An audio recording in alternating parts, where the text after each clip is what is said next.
अजीज दोस्तों, जैसे कि सनी भाई ने बताया और चाचू ने भी बताया कि यहाँ ये घर का मसला है कि बाहर की नापाक रूहें इस घर के लोगों को तंग कर रही हैं। तो मेरा आज का जो मौजू है, जो आज का टॉपिक है, वो भी यही है कि बुरी रूहें आदमी में आती क्यों हैं, तंग क्यों करती है और जाने के बाद जब फिर आती हैं फिर क्या होता है। आए हम कलामे मुकद्दस की तलावत करते हुए मुकद्दस मत्ती की अंजील उसका 12 बाब उसकी 43 से 45 आयत तक पढ़ेंगे। मुकद्दस मत्ती की अंजील 12 बाब, यहाँ पर लिखे जब नापाक रूह आदमी में से, पहले मैं तीनों आयत पढ़ता हूँ फिर आपको इसका मुतालिया करके बताऊंगा कि कलाम मुकद्दस हमें क्या सिखाना चाह रहा है। जब नापाक रूह आदमी में से निकलती है तो सूखे मकानों में आराम ढूंढती फिरती है और नहीं पाती।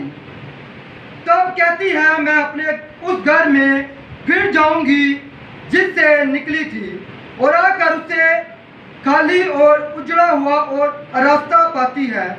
फिर जाकर वो 7 रूहें अपने साथ बुरी हमरा ले आती है और वो दाखिल होकर वहाँ बसती हैं और उसे आदमी का पिछला हाल पहले से भी बदतर हो जाता है। इस जमाना के बुरे लोगों का हाल भी ऐसा ही होगा। पाक कलाम का पढ़ा जाना, सुना जाना हम सब के लिए बाइस से बरकत हो, खुदा का शुक्र हो, आमीन। मेरे अजीजों, पहली आयत जो हमें बताती है वो ये बताती है कि जब नापाक रूह आदमी में से निकल जाती है। आदमी में से नापाक रूह कब निकलती है? जब हम खुदावन यीशु मसीह को कबूल करते हैं, जब खुदावन यीशु मसीह का बपतिस्मा लेते हैं, जब हम खुदावन यीशु मसीह की राह को जान लेते हैं, उस नजात को जब जान लेते हैं, जब बपतिस्मा ले लेते हैं, तो आदमी में से नापाक रूह जो उसमें होती है वो क्या हो जाती है? निकल जाती है। नापाक रूह कुछ रूहें जाहिरी होती है, कुछ रूहें नापाक रूह पोशीदा भी होती है। नापाक रूहें हम इसको भी ले सकते हैं कि गुटखा खाने की रूह, जादू करने की रूह, बुत परस्ती की रूह, हरामकारी की रूह, ये सब बुरी रूहें हैं। ये कब निकल जाती है? बपतिस्मा लेने से, खुदावन यीशु मसीह के ऊपर ईमान लाने के सबब से ये सारी नापाक रूहें हम में से निकल जाती हैं। और आगे लिखे तो वह सूखे मकानों में आराम ढूंढती फिरती है, और जब वो निकल जाती है नापाक रूहें खुदावन यीशु मसीह का वसीला से, उसके ईमान लाने का वसीला से, जब नापाक रूहें निकल जाती है तो वह सूखे मकानों में आराम ढूंढती फिरती है। आराम ढूंढती है, आगे लिखे, और वह नहीं पाती। आराम क्यों नहीं पाती? क्योंकि इब्लीस के बारे में लिखा हुआ है कि फाड़ने वाला भेड़िया, ये शेरे बब्बर की मानीत अब ये ताक लगाए बैठा है कि किसको फाड़ खाए, इसलिए आराम नहीं पाता। ये वही साहब है जिसने औरत को बेकाया, ये वही साहब है जिसको आराम नहीं, ये मुकद्दस सीनों को जाके बेकाता रहता है कि बुरे काम करो, क्योंकि ये इसको भेजा, इसको छोड़ा ही खुला इसीलिए गया कि ताकि लोगों को जमाए, लोगों को तंग करे। और इसके बारे में लिखा गया ये आराम नहीं पाता, ये हर वक्त यही चाहता है कि मैं इसको गुमराह करूं, उसको तंग करूं। इसका मकसद बस एक ही है कि लोगों से गुनाह कराना, लोगों को गुमराह करना। इसलिए यहाँ पर लिखा है सूखे मकानों पे आराम नहीं पाता। तब वो कहती है मैं उस घर में फिर जाऊंगी। जब वह सूखे मकानों पे आराम नहीं पाती इब्लीसी रूह, तब वो कहती है कि मैं अपने उस घर में जिससे निकली फिर लौट जाऊंगी। और अगर इंग्लिश वर्जन इसका पढ़े ना, इंग्लिश वर्जन, तो यहाँ लिखा फिर लौट जाने का मकसद है, ये लिखा I will return my home, यानी कि जिस घर को उसने छोड़ा था खुदावन यीशु मसीह के ईमान लाने के सबब से, अगर आप लोग फिर से गुनाह करते हो, फिर से गुनाह पे गुनाह करते हो, तो वही इब्लीसी रूह फिर कहती है कि मैं फिर लौट जाऊंगी अपने किस काम पर? अपने घर पे। उसके सूखे मकानों से कोई लेना देना नहीं, उसको ये 4 दीवारी से कोई लेना देना नहीं, उसको लेना देना तो आपके जिस्म से, क्योंकि खुदा कहते हैं कि तुम जिंदा खुदा का मकदस हो, मेरा रूह तुम में बसता है। वह इस मकदस को बर्बाद करने की हर वक्त कोशिश करता है। तो इसीलिए सूखे मकानों पे आराम नहीं पाता, इसीलिए वो फिर जब निकल के दोबारा आती है रूह अपने उस घर में दोबारा आती है, फिर जाऊंगी जिससे निकली थी। और आज जब वो आती है दोबारा रूह जिससे खुदावंद यीशु मसीह के ईमान लाने का वसीला से बदरू निकाली गई थी, और जब वापस आती है, आगे देखे 3 चीजें हैं। उसे खाली पाती है। खाली किससे पाती है? जब आपने खुदावंद यीशु मसीह के ऊपर ईमान लाए तो आपको खुदावंद यीशु मसीह की रूह इनाम पे मिली, रूह मुकद्दस, जो खुदावंद यीशु मसीह के जैसे बपतिस्मा लिया तो क्या लिखा? रूह खुदावंद यीशु मसीह के ऊपर कबूतर की मानी ठहर गया था। ऐसे जब हम खुदावंद यीशु मसीह को कबूल करते हैं तो खुदावंद की रूह हमें ठहर जाती है। तो जब हम फिर गुनाह पे गुनाह करते हैं और बुरी रूह वापस आती है तो खाली पाते हैं। किससे खाली पाती है जी? खुदा से, रूह से। तुसी मुझे लगता बोर हो रहे हो, मुझे लगता तुम समझ नहीं आ रही, और अगर समझ नहीं आ रही तो पूछ सकते तुसी। आधे चौकस हो गए बैग मैं ताड़े को बिच पुछदा रहांगा कि मैं की कह रहा। इतने अगर 2 घंटे अगर बैठे हो तो मैं चाहना तुम कुछ सीखो, कलामे मुकद्दस विचों कुछ सीखो। तो यहाँ पर लिखा जब वो वापस आती है तो उससे खाली पाती है। खाली किससे पाती है? खुदावन की रूह से। और आगे लिखा उसे उजड़ा हुआ पाती हो। उजड़ा हुआ कैसे पाती है? जैसे उसने खुदावंद यीशु मसीह के ऊपर ईमान लाने के सबब से अपनी सारी नापाकी चीजें छोड़ दी थी और फिर से वो करना शुरू हो गया, तो वो जिंदगी क्या हो चुकी है? उजड़ चुकी है, खाली हो चुकी है, उजड़ चुकी है। और रास्ता पाती है, फिर जाकर 7 रूहें अपने साथ बुरी हमरा और ले आती है। ये होता है कि बुरी रूहें का जो बुरी रूहें में पकड़े जाते हैं, वो खुदावंद यीशु मसीह के ईमान लाने के सबब से, खुदावंद यीशु मसीह के ईमान लाने के सबब से उनमें से बदरूमियाँ जब निकल गई तो दोबारा जब उन्होंने यीशु के साथ चलना ना चाहा तो वो बदरू जो उसमें से निकली थी वो फिर वापस आती है और कहती है कि मैं अपने इस घर में दोबारा रहूंगी। इसी वजह से रूह हम में आती है, खुदावन की हुक्मों के ना फरमानी की वजह से, खुदावन के हुक्मों को ना मानने की वजह से, उसके ऐद के खून को रद्द करने के सबब से, इसीलिए नापाक रूहें हम में आती हैं। और आगे लिखा है 7 बुरी रूहें हमरा और ले आती हैं और वो दाखिल होकर वहां बसती हैं और उस आदमी का पिछला हाल पहले से भी ज्यादा बदतर हो जाता है। पिछला हाल जो खुदावंद यीशु मसीह का ईमान जब लाए थे उससे पीछे जो उसका हाल था, और कबूल करने के बाद जब उसने फिर से गुनाह पर गुनाह किया तो उसका हाल कलामे मुकद्दस में लिखा है कि पहले से ज्यादा बदतर हो जाएगा। क्यों बदतर क्यों होगा? सवालिया निशान ये है, क्यों बदतर क्यों हुआ? क्योंकि खुदा ने दुनिया से ऐसी मोहब्बत रखी कि उसने अपनी इलाही जात को, खुदावन के बेटे को हमारी खताओं की खातिर, हमारी गुनाह की खातिर बख्श दिया। हमने उसे ऐद के खून को जब रद्द करते हैं तो खुदावन को गुस्सा आता है। तो खुदावन कहता है तू इस मकदस को बर्बाद करेगा तो मैं क्या करूंगा? तुम्हें बर्बाद कर दूंगा। इसीलिए वो रूहें वापिस आए, क्योंकि खुदावन के खून को, खुदावन के ऐद को, खुदावन के बेटे यीशु को जलील किया गया, अलानिया जलील किया गया। पौलुस रसूल कहते हैं अगर तुम बार बार गुनाह करते हो, खुदावन यीशु मसीह के फजल को जानने के बावजूद भी जो जान गुनाह पर गुनाह करता है वो खुदावन यीशु मसीह को लानिया जलील करता है। इसीलिए रूह वापिस आती है। क्यों आती है? क्योंकि हमने खुदावन यीशु मसीह के खून को, उसके ऐद को रद्द किया, इसलिए बुरी रूह दोबारा आती है। और आगे लिखे इस जमाना के बुरे लोगों का हाल भी ऐसा ही होगा। इस जमाना के बुरे लोगों का हाल, बुरे लोगों का हाल ऐसा ही होगा। ये बुरे लोग कौन है?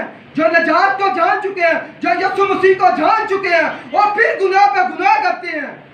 ये वो बुरे लोग हैं जिनमें दोबारा रूहें आती हैं। और एक रूहें नहीं आती, कितनी रूहें आती हैं जी? 7 बुरे रूहें और आती हैं। मैं आपको कुछ बताना चाहता हूँ कि ये बुरी रूहें आती किस वजह से। कलाम मुकद्दस में से इस बात की तशरीह हम देखेंगे। मुकद्दस मत्ती की अंजील 8 बाब उसकी 31 से 32 है। 8 बाब 31 से 32 है। जी अल्लाह भाई, गरसीनियों का एक वाक़या आपने सुना होगा कि जिसके जो कब्रिस्तान में एक लड़का रहता है, उसके अंदर क्या होता है? लश्कर, पूरा लश्कर होता है। तो उसके बारे वाक़या में पढ़ेंगे। जी अरदस भाई 30 से 31 से 32 है। उसने कुछ दूर बहुत से सूरों का गोल चल रहा था। बस बदरूहों ने उसकी मन्नत करके कहा कि अगर तू हमको निकालता है तो हमें सूरों के गोल में भेज दे।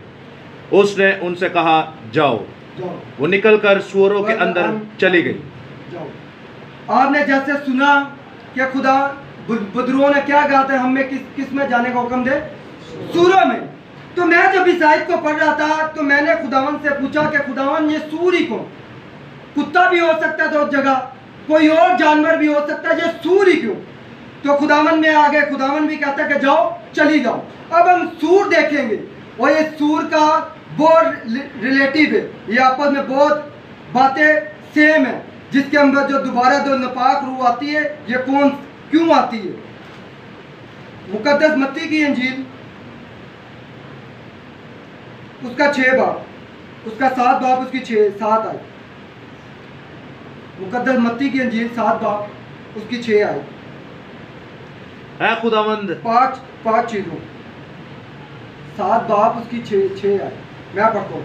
5 चीजों कुत्तों को ना डाल दो और अपने मोती सूरों के आगे ना डालो, ऐसा ना हो कि वो तुम उनको पाँव के नीचे रोंदे और पलट कर तुमको फाड़ खाएं।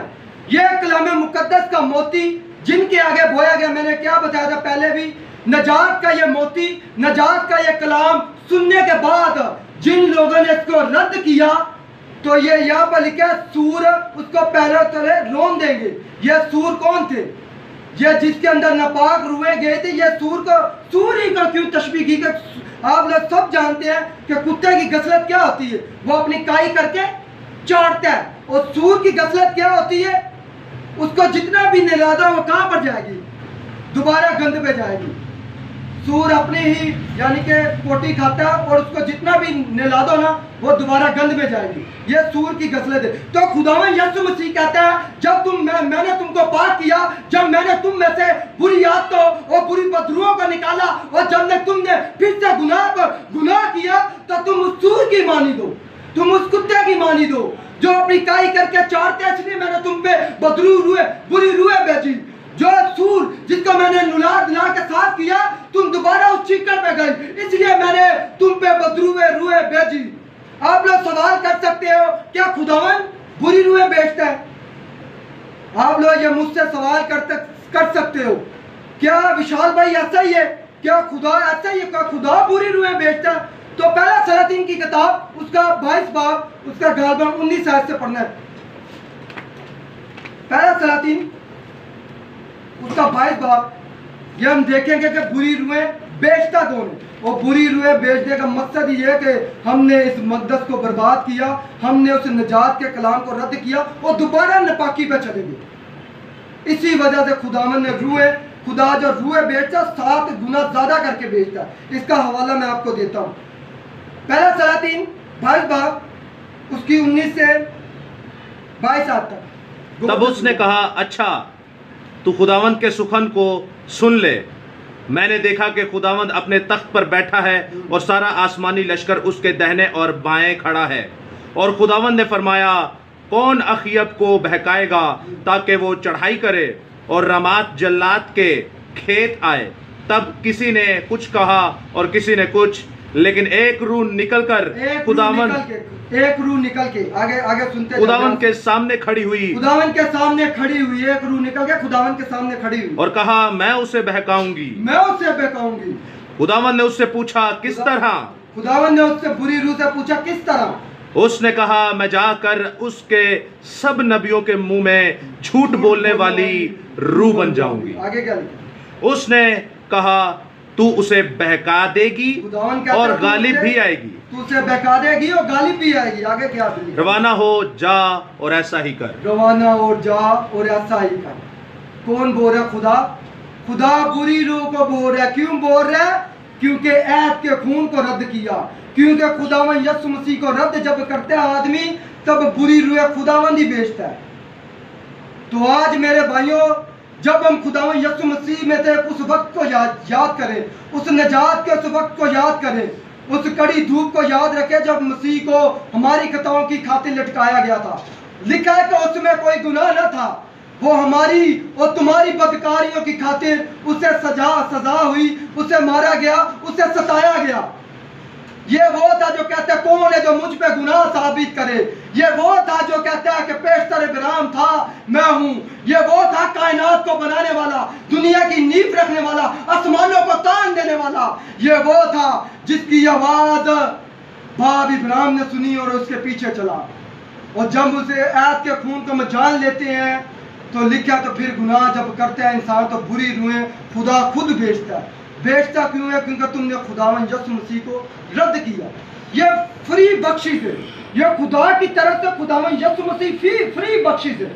हमने ऐसा कुछ काम नहीं किया, अच्छा कोई काम नहीं किया। ये खुदावन की फ्री बख्शिश है इंसान के लिए, ये उसकी मोहब्बत है इंसान के लिए। याद रखो, जब बाप आदम ने गुनाह किया तो वो बाग एदन से निकाले गए। क्यों निकाले गए? क्योंकि खुदा को गुनाह से नफरत है, खुदा को गुनाह से नफरत है। आज हम भी अगर गुनाह पे गुनाह करते हैं तो हम उस फरदौस से, उस खुदावन की नजात से बाहर हैं। वो लिखा है कि जब उन दोनों ने फल खाया तो वह नंगे हो गए। नंगे कैसे हो गए? जब गुनाह जिंदगी में आता है खुदा की पहचान करना भूल जाते हैं। रूहानी पोशाक जो खुदावन पहनाता है वो उतार देती है। आज गुनाह को फैशन समझा जाता है। गुनाह को क्या समझा जाता है? फैशन समझा जाता है। गुटखा खाना फैशन, यार तो बहुत सारे ऐसे गुनाह है। खैर है, कुछ नहीं होता, खैर नहीं, खैर की गल इतने नहीं होंगी। खैर नहीं तो एक वक्त मुकाशफरी 21 बाब से लिखा गया, झूठे बुतप्रस्त जादूगर हरामकार सब झूठों का हिस्सा आग के जलने वाली गंधक की झील में होगा, कोई बख्शा नहीं जाएगा। अदालत का एक वक्त बेटे की मार्फत मुकर्रर है। बेटे ने अदालत करनी है और कौमें उसके हुजूर जमा की जाएंगी और वो ही कौमों का इंसाफ करेगा। मैं चाहता हूं अगर आपसे कोई खता हुई है तो याद रखे बाप आदम ने एक गलती की थी। उस वक्त बाप आदम का गुनाह बख्शा जाता। जब उसको बाप आदम को खुदा की आवाज आई भागे आदम में, आदम तू कहाँ है? तो आदम ने कहा कि मैं डरा। और दूसरा क्या तूने उस दरख्त का फल खाया? बाप आदम ने क्या किया था? इल्जाम तलाशी। उस वक्त बाप आदम बोल देता ना कि मैं गुनाहगार हूँ, मैं खतागार हूँ, कि मुझसे गुनाह, वो गुनाह बख्शा गया। उन्होंने अपने गुनाहों को छिपाने की कोशिश की थी। मेरे अजीज बहन भाइयों, अगर आप भी कोई पोशीदा गुनाह, कोई भी गुनाह, ये तो बीमारी है ना बदरू तंग करने वाली, ये चली जाएगी। मगर मैं आपको खुशखबरी की पैगाम देने आया हूँ, खुशखबरी का पैगाम देने वाला हूँ। ये बदरू चली जाएगी, मगर इस बदरू के जाने के बाद ये वो कलाम में पेश करने आया हूँ। ये खुदावन की वो खुशखबरी है जो बदरू निकलने के बाद, जब आप गुनाह पे गुनाह करेंगे तब क्या हाल होगा। ये टेंशन नहीं ले, ये बदरू निकल जाएगी। यीशु ऐसे निकालेगा इस बदरू को, कोई मसला नहीं, यीशु के लिए कोई मसला नहीं। मगर बात ये है कि उस निजात पे हम कायम रहेंगे क्या? जब हम खुदावन हमको शिफा देगा उस शिफा पे हम कायम रहेंगे। बात सारी ये है। तो मैं चाहता हूं कि जितने भी इधर मेरी बात को सुन रहे हैं, इस कलाम को सुन रहे हैं, अगर कोई भी खता है, कोई भी गुनाह है, जैसे हम बपतिस्मा लेके जब खुदावन के साथ चलते रहे हम फिर वैसे चले तो खुदावन आपकी बीमारियों को, आपकी कमजोरियों को, आपकी लानतों को, हर एक चीज को दूर कर देगा। मेरे अजीज बहन भाइयों, मेरी माँ, सब खुदावन यीशु हमसे बहुत मोहब्बत करता है, बहुत। वो किसी जान की हलाकत से खुश नहीं, वो किसी जान की हलाकत से खुश नहीं, बल्कि हर एक जान की क्या लिखा है? तौबा तक नौबत चाहे। वो कहता है तौबा करो, तौबा करो, तौबा करो, अपने गुनाह को छुपाए नहीं। आप अगर फिर गुनाह करना शुरू हो गए थे तो खुदावन की निजात को फिर खुदावन के आगे गिड़गिड़ाएं, माफ़ी मांगे, वो खुदावन की राह में चले। खुदावन इस पाक कलाम के वसीला से आप सबको बरकत दे।